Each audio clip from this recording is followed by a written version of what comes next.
Irmãos, a graça e a paz do nosso Senhor e Salvador Jesus Cristo, amém? Continuando a nossa caminhada, nós começamos no primeiro domingo do mês de junho, falando sobre o inferno. No segundo domingo, nós falamos sobre o caminho para sair do inferno. No terceiro domingo, nós falamos do caminho da santidade, esse caminho que os santos percorrem, né? Nós já somos salvos, nós já temos como garantia o céu, porém, nós temos ainda uma caminhada a prosseguir.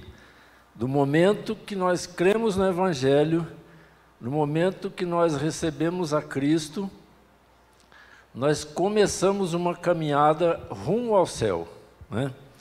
E nós pegamos como texto base o capítulo 30 de Deuteronômio, e hoje nós vamos ler só o 15, e após nós vamos para o Apocalipse capítulo 21, porque agora nós vamos então falar do céu. Enfim, o céu. Deuteronômio 30, 15 diz assim: Vê, proponho hoje a vida e o bem, a morte e o mal. Se você leu todo o capítulo durante esse mês, você percebeu que aqui a proposição que Deus nos faz, na verdade, ela caminha, ela aponta, né, direciona para dois caminhos.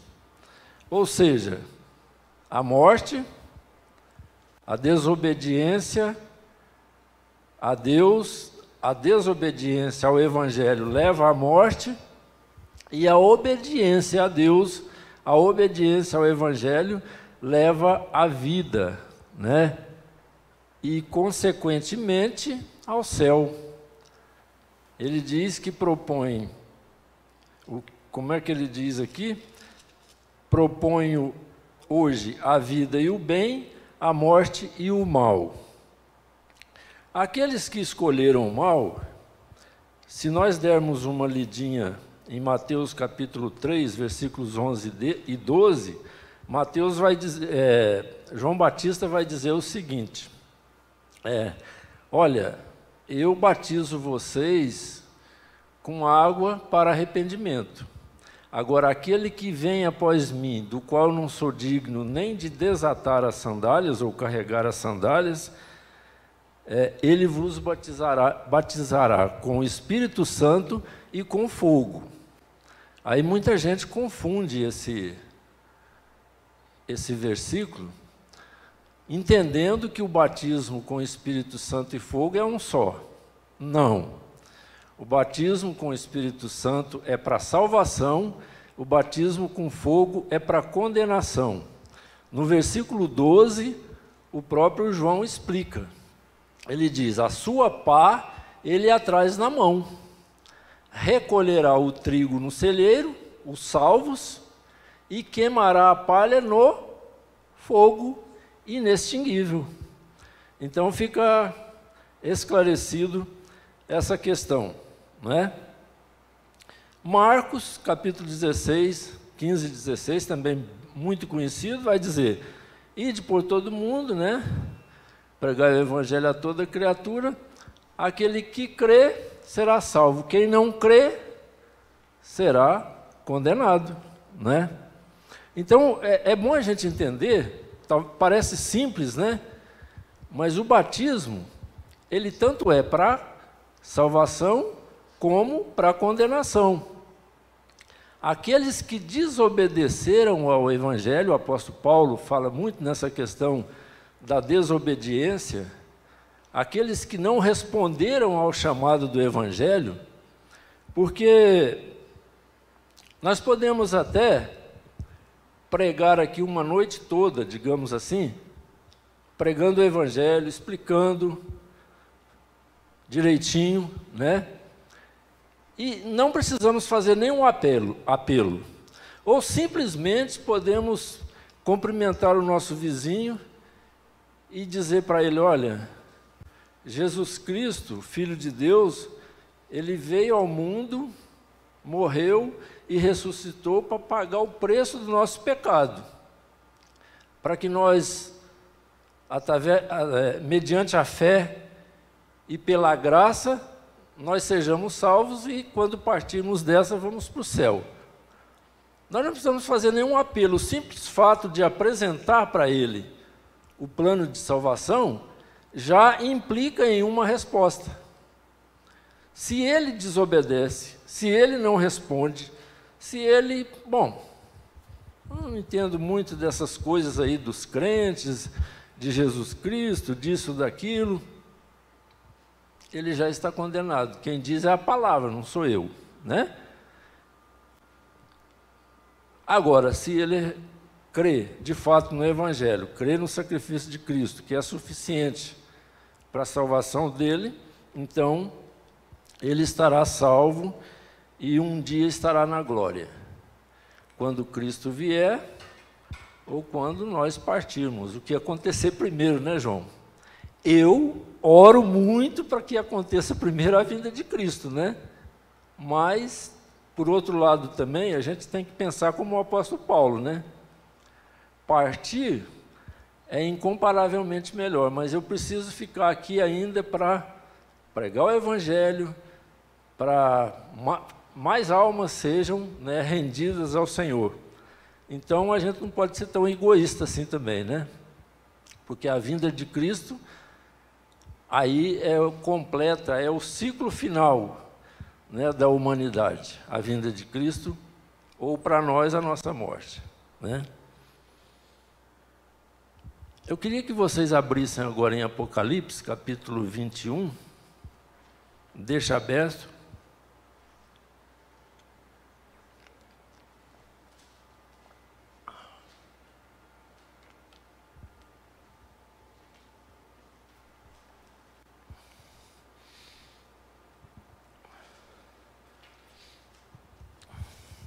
Enquanto vocês deixam aberto aqui, nós vamos passar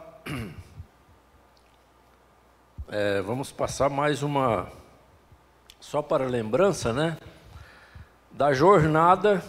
Vamos começar com a caminhada do desobediente, a caminhada daquele que não creu em Jesus Cristo, né? Aquele que desobedeceu o Evangelho, aquele que rejeitou a salvação. A caminhada dele é o seguinte: a vida aqui na terra vai depender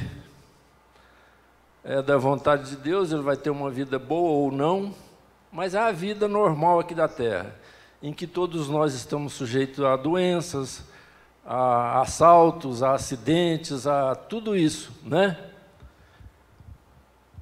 Na morte, ele vai para o Hades. Isso tudo é bíblico, vocês podem conferir. Está lá em Apocalipse 14:13. Ele vai para o Hades. O Hades já é um lugar de sofrimento, né? Mas ainda não é um estado final. Ele vai para o Hades.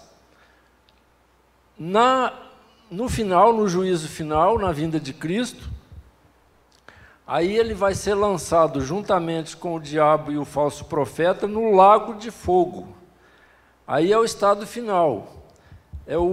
No grego é o Guiena, que quando Jesus falou nesse lago de fogo, exemplificando, dando como parâmetro um lixão que tinha lá em Jerusalém, que antes ele tinha sido usado para sacrificar crianças ao deus Moloque, e o rei Josias depois acabou com essa prática e transformou ele no lixão de Jerusalém. Então lá era lançado corpos humanos, pedaços de corpos. Então lá eles botavam fogo, e por isso que o nome, né, Guiena, e Jesus falou que é o fogo inextinguível, porque lá tem material que queima constantemente, porque são jogados, né? Então fica constantemente queimando, a chama não se apaga e o verme não morre, por causa da carniça, né? Tem verme direto, constantemente. É por isso que Jesus falou, né? Que o estado final daquele que não obedece ao Evangelho, o estado final do ímpio, é o lago de fogo e enxofre, aquele que não tem o seu nome escrito no livro da vida. Irmãos, é muito assustador, eu sei que é. Esse mês eu fiz questão de falar muito a respeito do inferno, né? Porque quase não tem se pregado sobre isso. A gente tem observado um evangelho muito cor-de-rosa, né? Um evangelho muito do bebê, um evangelho muito light, o irmão diz ali, né? Um evangelho de facilidades, de vitórias. Você abre as páginas sociais, está lá para você assim, esta semana a sua vitória vai chegar. Eu estou esperando essa vitória até hoje, né? Essa semana Deus vai fazer isso na sua vida. Olha, Deus não vai fazer nada na minha vida se eu não ando nos caminhos, se eu não cumpro os seus mandamentos. Está em Deuteronômio 30, é tudo isso. Se eu não tenho uma vida santa, conforme foi pregado aqui de manhã agora, se eu não tenho uma vida de oração, né? Se eu não tenho uma vida de compromisso com Deus de verdade, Deus não vai vir vitória, pelo contrário, vai vir fracasso, né? Então, nós precisamos entender que o inferno é real, ele existe, está lá, preparado para o diabo e seus anjos e aqueles que não têm o nome escrito no livro da vida. Mas vamos falar da vida do desobediente, né? Falamos da vida do desobediente, agora vamos falar da vida daquele que é obediente, da jornada dele, né? Então ele vive aqui também uma vida... A minha, eu posso dizer que foi uma vida boa, apesar de muita dificuldade, né? Mas foi uma vida tranquila. Tirando alguns pontos meio tenebrosos, né, que passaram, a Michele não está aqui hoje não, né? Eu passei por umas crises de depressão terríveis, né? Então, mas passou, graças a Deus, tudo normalizou, né? Então nós temos essa vida aqui, cremos e recebemos o Senhor Jesus Cristo, somos selados com o Santo Espírito da promessa, temos o nosso nome escrito no livro da vida, partimos daqui e vamos para um lugar de descanso. Apocalipse 14, 13, quem quiser, leia para nós, Apocalipse 14, 13, que tiver mais fácil aí.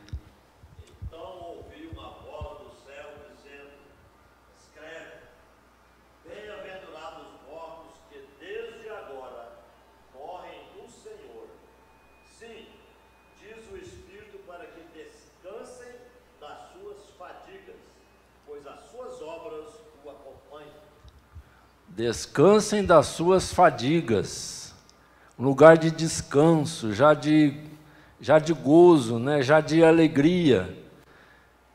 Eu vou citar algumas pessoas aqui que eu conheço e que eu creio que estão lá nos aguardando, né? Com sua licença, pastor Anderson, a irmã Enilza, está lá nos aguardando, num lugar de descanso, de alegria, de repouso, descansou de todas as suas fadigas. O seu Otávio Ferreira de Ávila, meu pai, a dona Maria Cândida de Oliveira, minha mãe, né? E outros que eu não me lembro agora, né? Eu citei esses que eu estou lembrado, eles estão lá já estão nesse local, hein? Dona Conceição, que foi dessa igreja, né? Quando eu vim, ela já não estava mais. Irmão Otávio, né? E por aí vai, temos muitos, né, minha irmã? O pai da irmã lá, ó, eu sou de Omário, conversei muito com ele ali. Então, queridos, isso é real, isso não é, mas será, não sei o quê, não, está aqui na Bíblia, ó. Bem-aventurados os que morrem no Senhor, que já estão descansando, né? Isso é real, é de verdade. O irmão Abel, O irmão Abel, eu visitava ele, ele me apelidou de o maquinista da palavra. Irmão, visitamos ele muitas vezes, agora está lá, está nos aguardando. Certamente está lembrando de todos os encontros que nós tivemos aqui. Falamos da palavra, né? E eles ainda vão para um lugar melhor, meus irmãos. Vocês acreditam nisso? Vocês acreditam nisso? Dá uma lidinha em Apocalipse 21. Vamos dar uma lida agora. Eu vou ler aqui.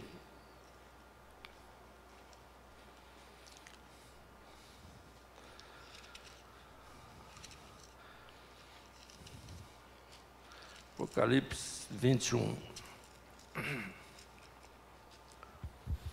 Olha, vi novo céu e nova terra, pois o primeiro céu e a primeira terra passaram e o mar já não existe. Então o salvo, o eleito, ele já tá nos céus que morreram, num lugar de descanso, de alegria, e eles vão para um lugar melhor ainda, porque esse céu, Deus vai fazer novos céus e novas terras.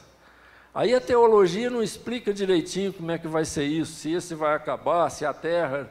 Não, ela não explica. Mas diz, claramente, nós acabamos de ler, que nós teremos novos céus e nova terra. Né? E isso, agora mesmo a gente vai falar um pouquinho, vai ser um outro corpo, nosso mesmo, com a nossa identidade, mas um outro corpo que vai habitar esse novo céu e essa nova terra. Né? Mas deixa eu dar uma passadinha aqui agora, então. Olha para você ver. O salvo, ele vive aqui nessa terra, morre, vai para o céu e aguarda um novo céu e uma nova terra, que é melhor ainda, se é que a gente pode dizer assim, né? Porque o próprio Deus vai habitar com ele. Então, olha a comparação, irmãos. Terrível, terrível, mas é verdade, né? A gente pode dizer assim, o único céu que o ímpio vai experimentar é aqui na terra. E o único inferno que o salvo vai experimentar é aqui na terra também. Esses nossos sofrimentos, né? Olha, hoje nós oramos por quantos doentes, né? Quantos que estão enfermos, estão lá nos hospitais, né? Sofrimento, dificuldade de relacionamentos. Tem irmãos aí lutando, batalhando com relacionamentos, né? Dificuldades com o filho, dificuldade com o pai, dificuldade com a esposa, com o esposo, né? Mas é o único inferno que nós vamos experimentar. É por isso que o apóstolo Paulo fala, né? Citando Isaías, nem olhos viram. Vamos abrir? Vamos abrir, apóstolo Paulo. 1 Coríntios, se eu não me engano, é 2:9. Anotei aqui. 2:9.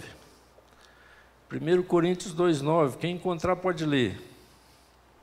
Mas como está escrito, nem olhos viram, nem ouvidos ouviram, nem jamais penetrou em coração humano o que Deus tem preparado para aqueles que o amam. Irmãos, não tem comparação, né? O apóstolo Paulo, em outra parte, ele diz que partir e estar com Cristo é incomparavelmente melhor. O melhor dia da sua vida, talvez para as irmãs casadas seja o dia do casamento, eu não sei, né? Os irmãos casados também seja. O melhor dia, o melhor da sua felicidade plena aqui na terra, não pode ser comparado à glória que está por vir, aquilo que Deus preparou para nós. Então, queridos, esse estudo de hoje, ele é para nos animar. O livro de Apocalipse, ele não foi escrito para assustar ninguém. Já encontrei muita gente dizendo, irmão, está aí mais o livro de Apocalipse, olha, lá vai ter a grande tribulação, lá vai ter isso, vai ter aquilo. João recebeu a revelação de Jesus numa época em que a igreja estava terrivelmente perseguida, massacrada, julgada aos leões, queimada viva por negar ao imperador, não é? Então foi escrito para consolo. Olha, o que vos aguarda, vocês não têm nem ideia. O que nos aguarda, nós não é imensurável. A alegria, a felicidade, o gozo eterno que nós teremos, então, no céu. Eu vou ler agora até o 8, do 21 até o 8, para a gente comentar mais um pouquinho. Antes, um pouquinho de água. O irmão já até colocou ali, né? Vamos ler do 1 até o 8. Então diz assim: Vi novo céu e nova terra, pois o primeiro céu e a primeira terra passaram, e o mar já não existe. Vi também a cidade santa, a nova Jerusalém, que descia do céu, da parte de Deus, ataviada como noiva, adornada para o seu esposo. Então ouvi grande voz vinda do trono, dizendo: Eis o tabernáculo de Deus com os homens. Deus habitará com eles. Eles serão povos de Deus, e Deus mesmo estará com eles. E lhes enxugará dos olhos toda lágrima, e a morte já não existirá. Já não haverá luto, nem pranto, nem dor, porque as primeiras coisas passaram. E aquele que está assentado no trono disse: Eis que faço novas todas as coisas. E acrescentou: Escreve, porque estas palavras são fiéis e verdadeiras. Disse-me ainda: Tudo está feito. Eu sou o Alfa e o Ômega, o princípio e o fim.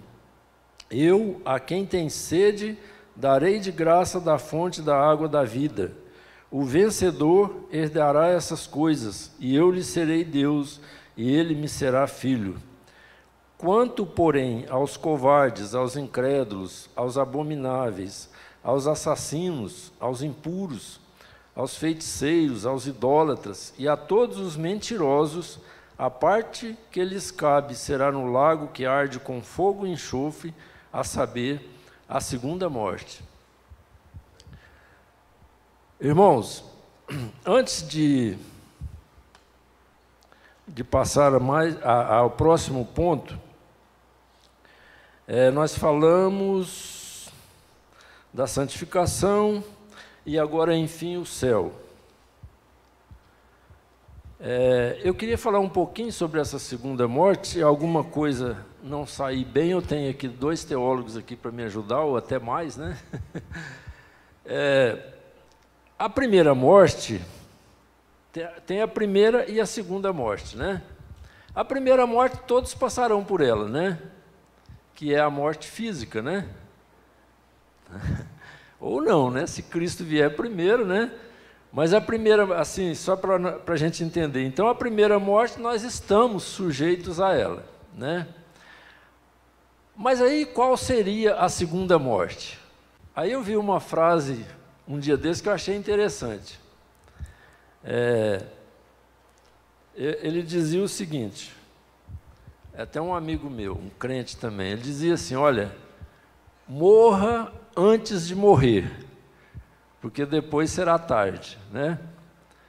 Então, a primeira morte, aqui em Apocalipse está dizendo, bem-aventurados, como é que ele diz aqui? Bem-aventurados os que...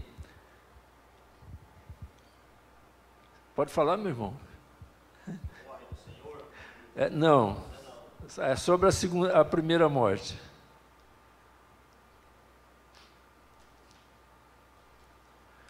Porque esses, a segunda morte,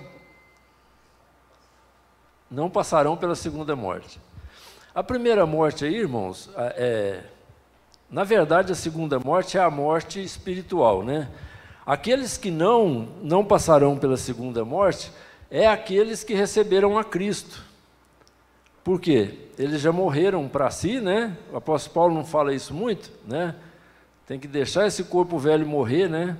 Se morri com Cristo, estou crucificado com Ele. Então, é o sentido da morte espiritual que é o sentido da segunda morte.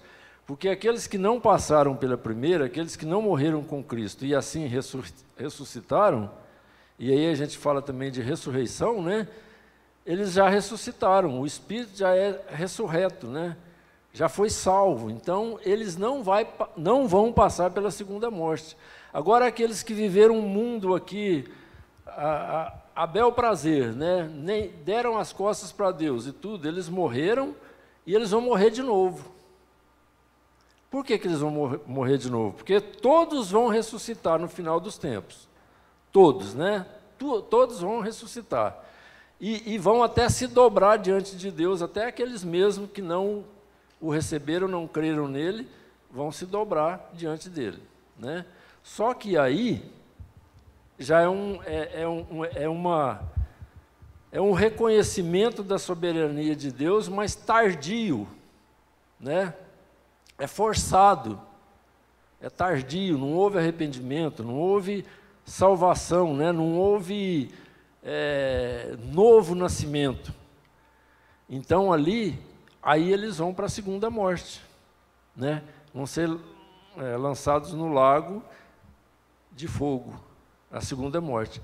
E nós, os que recebemos a Cristo, né? Nós que cremos no Evangelho, andamos com o Senhor, nós não sofreremos os danos da segunda morte. É exatamente isso aí. Não sei se ficou bem claro, mas só para a gente passar para o outro ponto aqui, né? Alguma dúvida, Anderson?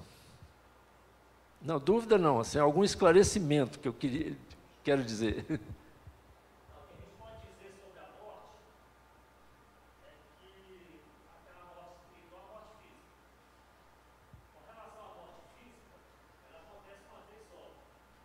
E tranquilo, tivemos aí uma explicação teologicamente correta, né? Então, o céu, aí nós vamos agora falar do céu, né? Já falamos que o céu é um lugar de descanso e refrigério completo, né? O céu é um lugar e um estado de alegria e felicidade completa, né? Porque o céu, tem muita gente que pensa assim, não, mas o céu é um estado, né? É um estado de alegria, um estado de felicidade completa e tal, mas não admite que exista um lugar definido como céu. Mas o céu não é só um estado, mas é também um lugar. Prova disso, nós vemos que Jesus foi assunto ao céu, né? Ele saiu da terra, foi para o céu, foi assunto ao céu, né? Quando morre o mendigo lá da parábola do rico e do Lázaro, a palavra vai dizer que ele foi levado para os anjos ao seio de Abraão, e também é uma figuração do céu, né? Seio de Abraão, paraíso, né? Aquele ladrão, né? Jesus diz para ele, ainda hoje estarás comigo no paraíso, né? Então, o céu, além de ser um estado de completa alegria e felicidade, é também um lugar. Agora, lugar esse que nós não conhecemos, logicamente nós ainda não fomos para lá, né? O lugar nós ainda não conhecemos, né? O estado de alegria, a gente pode já experimentar aqui na Terra, né? A gente já pode experimentar, né? Muitas vezes, quando Deus nos consola de alguma coisa que a gente pediu, alguma bênção que a gente pediu, um consolo de Deus, nos leva a um estado de alegria, né? Ainda não é completo, porque nós estamos ainda aqui na presença do pecado, mas já é uma pequena experiência, né, do estado que nós vamos nos sentir no céu. Nós falamos também que não existe nenhum outro lugar que se compare a ele, né? Não existe nenhum outro lugar que possa ser comparado. O apóstolo Paulo fala isso, né? que estar com Cristo é incomparavelmente melhor do que estar aqui. Ele faz a comparação porque ele diz que ele se sentia muito bem e muito alegre em estar pregando o Evangelho, estar fazendo a obra que Deus chamou para que ele fizesse, estar com os irmãos, fortificando os irmãos, mas ele dizia que partir e estar com Cristo é incomparavelmente melhor, né? Vamos dar uma olhadinha qual o corpo que vai habitar então no céu, né? 1 Coríntios 15. Vamos dar uma olhadinha lá.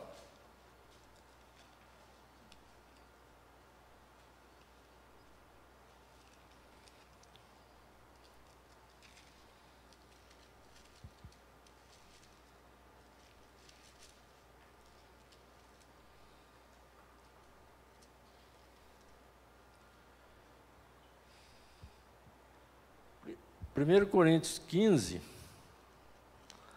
o verso 50.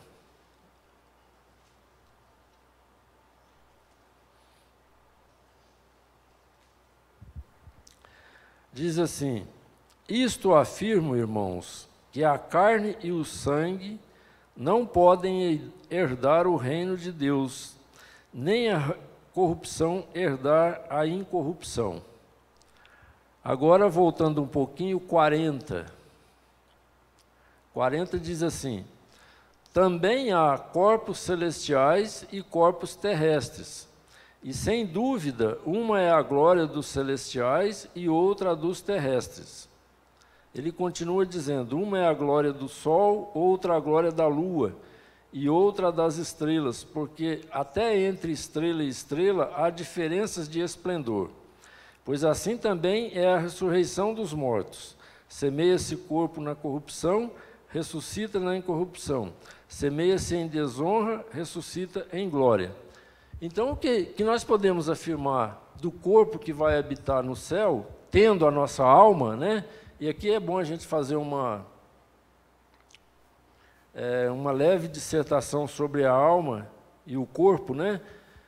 Eu achei interessante, eu ouvi essa semana que a alma, ela sobrevive sem o corpo, né? Porque nós morremos, o nosso corpo vai para a sepultura e a alma vai já para o paraíso, já vai para o céu. Mas o corpo, ele não sobrevive sem a alma, né?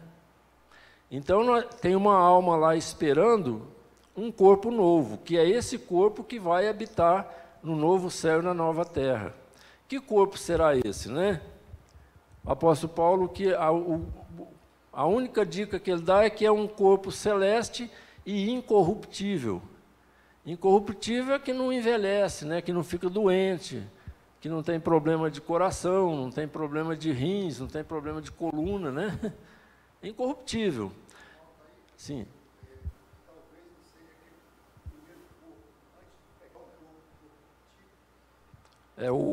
Talvez o Anderson pode explicar melhor, mas existem algumas correntes teológicas que não dizem isso. Porque nesse novo céu, o próprio Deus vai habitar conosco, né? Tanto é que lá nem tem dia, nem tem noite, não tem? Não, só para chegar lá, pois é. E o apóstolo Paulo diz, nós acabamos de ler, né, que nem carne e sangue, né, vai herdar o reino, né? Então é um corpo, eu acredito que seja um corpo totalmente novo. Não é essa, digamos assim, não é essa restauração do jardim do Éden, porque no jardim do Éden Deus não habitava com o homem, né? Ele apenas o visitava, né? Me parece que às tardes, né? Deus vinha visitar e passear com o homem ali, né? E nesse novo céu e nova terra, é um local novo que o próprio Deus vai habitar conosco, né? Então, aí será um corpo totalmente incorruptível e diferente, não é esse corpo, né? Porque esse corpo, ele herdou o pecado, ele viu corrupção, ele, né, passou por todas essas mazelas, e não é esse corpo reformado, é um novo corpo que eu pude dar uma pesquisada, é um novo corpo, que é o corpo celestial, né? O apóstolo Paulo bate muito nisso. Ele diz, se há corpo terrestre, há corpo celestial, se há corpo espiritual, há corpo celeste, né?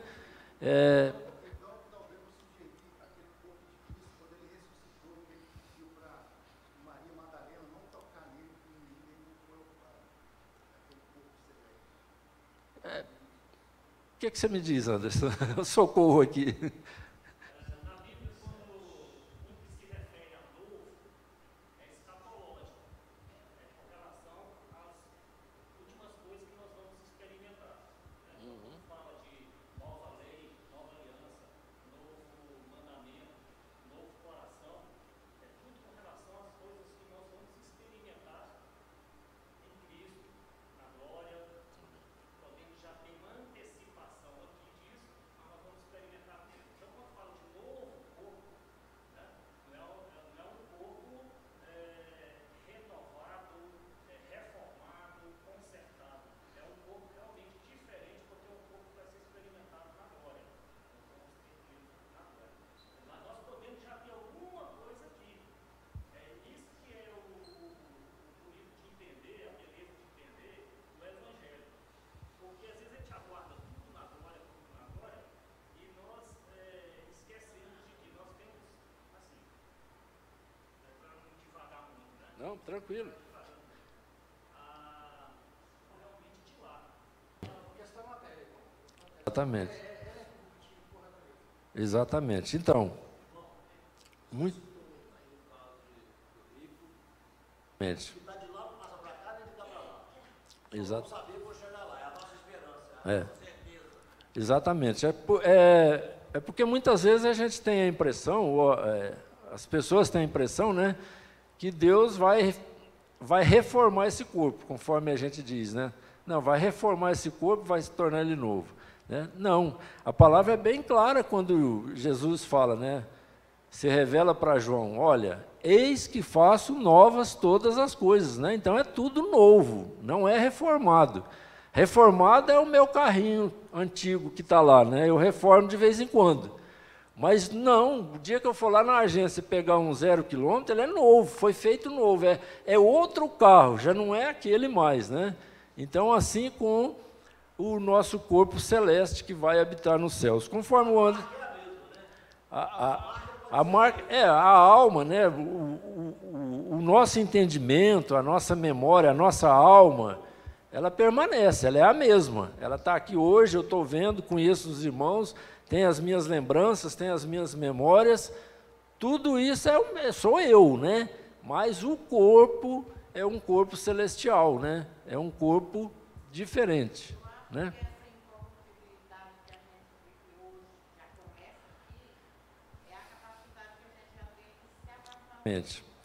Então, irmãos, eu quero pegar um gancho do que o Anderson falou ali, rapidinho. O Anderson falou na questão do medo da morte, né? E eu confesso para os irmãos, ele disse que nós não devemos ter medo da morte,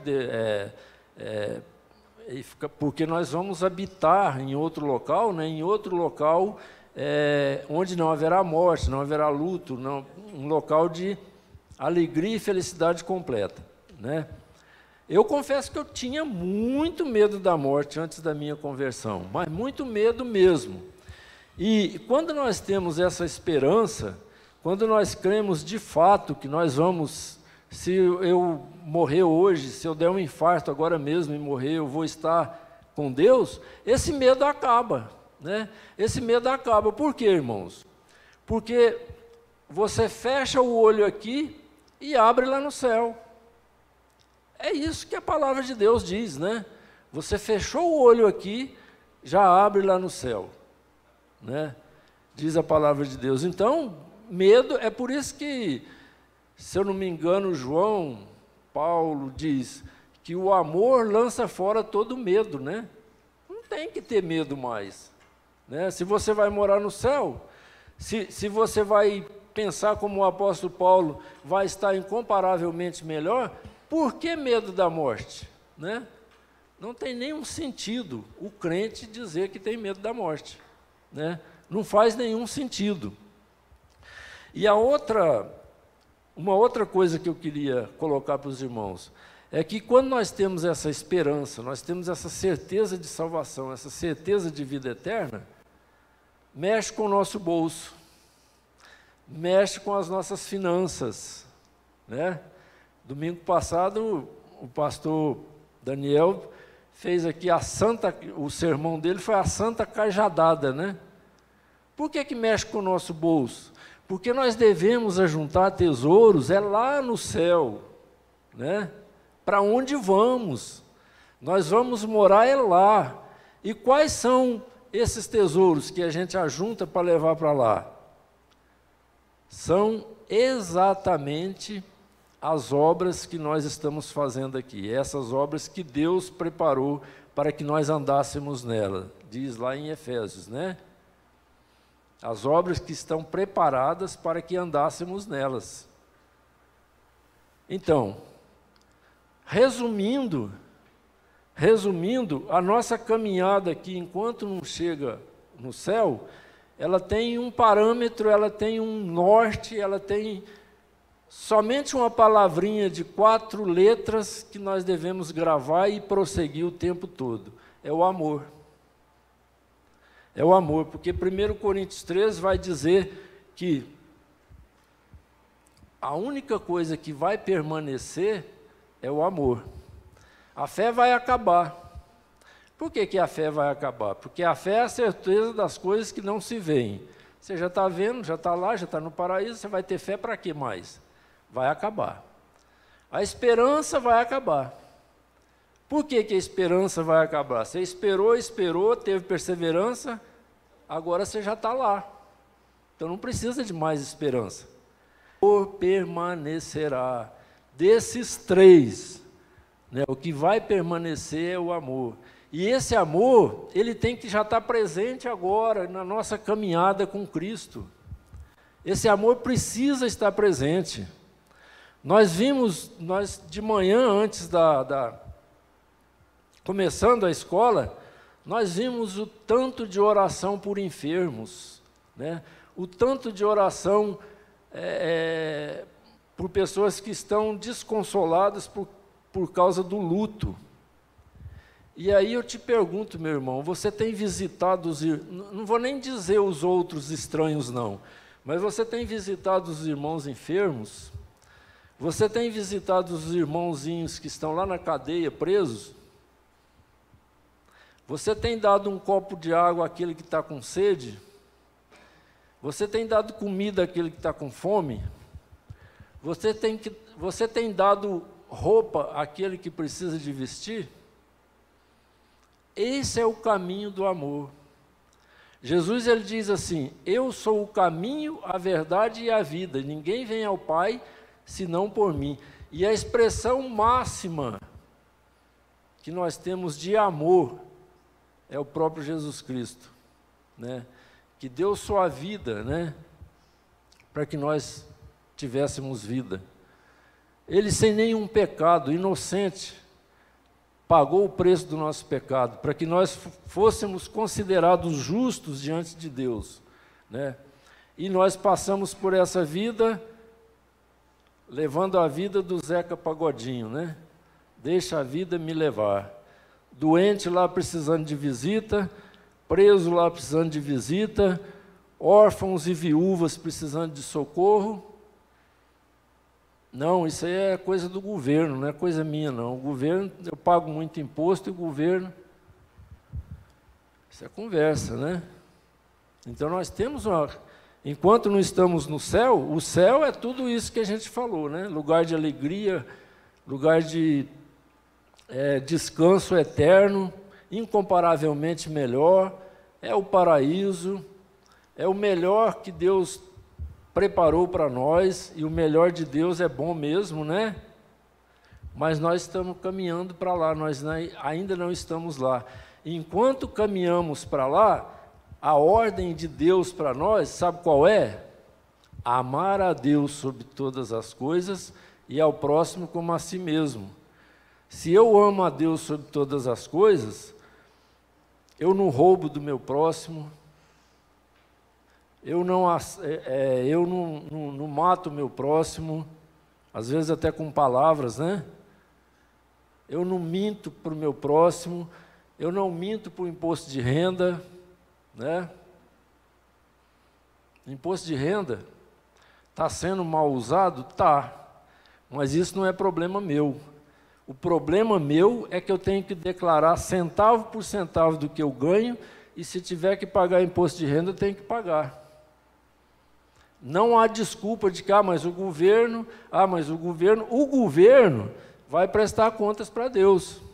E os irmãos viram o caminho do ímpio qual que é. O único céu que eles vão ter é aqui. O único céu que esses camaradas lá da Lava Jato vão experimentar é aqui, andando de jatinho, andando de BMW, andando de Ferrari, mas aqui é o único céu que eles vão experimentar. Né? Então eles vão prestar conta. Mas nós, lembra quando Jesus fala assim, olha, fostes fiel no pouco, sobre o muito te colocarei. A gente não é fiel, não é só nas grandes quantias, não. Eu recebi uma indenização lá do meu trabalho, essa eu vou declarar, foi uma indenização boa, bênção de Deus e tal. Mas aquele salarinho lá que quase não deu para me passar o mês, esse eu não vou declarar, não, porque afinal de contas, quem é fiel no pouco é fiel no muito. Quem não é fiel no pouco, jamais será também fiel no muito. A gente viu quando Jesus presenciava o pessoal ofertando lá no gasofilácio, e o que chamou a atenção de Jesus? Aqueles camaradas, eles estavam ofertando grandes quantias, diz a palavra. Grandes quantias eles estavam chegando e ofertando no gasofilácio, né? Chega a viúva pobre e ofertou tudo que ela tinha, 2 moedinhas, né? E Jesus falou, ela deu muito mais do que todos vocês, porque ela deu de tudo que tinha. O que é 10 mil reais para o Cristiano Ronaldo? O que é 10 mil reais para o Cristiano Ronaldo? E o que é 10 mil reais para o Otair? Há uma grande diferença, né? Então a gente precisa entender que enquanto nós estamos nessa caminhada de santificação, que nós estamos indo para o céu, nós precisamos viver o amor, o caminho. O apóstolo Paulo, quando ele abre as cortinas do amor, lá em 1 Coríntios capítulo 13, ele vai dizer assim, e eu passo a mostrar-vos um caminho sobremodo excelente. Você pode subir nesse púlpito aqui, falar em línguas, dançar, sapatear, fazer não sei o que mais, levantar um coxo, levantar um cadeirante, botar ele para andar. Se você não tiver amor, nada é feito. Você pode pegar a sua casa e vender, você pode pegar seu carro, suas roupas, tudo que você tem de valor vender e entregar para os pobres. Se não tiver amor. Então o apóstolo Paulo, ele é bem sábio e bem instruído por Deus nessa parte, né? Olha, o caminho que vocês devem seguir, o estilo de vida que vocês devem seguir, é o estilo de vida do amor, amando ao próximo dia a dia, amando a Deus sobre todas as coisas, criando seus filhos na disciplina do Senhor, honrando o teu pai, para que você tenha uma vida tranquila, respeitando as autoridades, viu, gente? Essas autoridades que estão aí, por mais corruptas que sejam, elas foram constituídas por Deus. E sabe qual que é o mandamento para nós? Orar por elas. Orar por elas. Nós temos que orar pelas autoridades, que elas são constituídas por Deus. E para que nós temos que orar por elas? Para que nós tenhamos vida tranquila e mansa. Apóstolo Paulo a Timóteo. Vamos orar pelas autoridades, ao invés de, bota lá, né? Ataca o cara de lá, ataca de cá, viu? O cara foi preso, viu? O cara não foi preso. Não, nós temos que orar. Nós temos que orar. O Evangelho de Cristo é esse, né? Esse é o Evangelho de Cristo. Ele não é baseado no nosso julgamento mesquinho e terreno e pequeno aqui, não. Ele é um juízo realmente divino, é um juízo perfeito, é um juízo daquele que sabe de tudo e sabe de todos, né? Que o Senhor nos abençoe,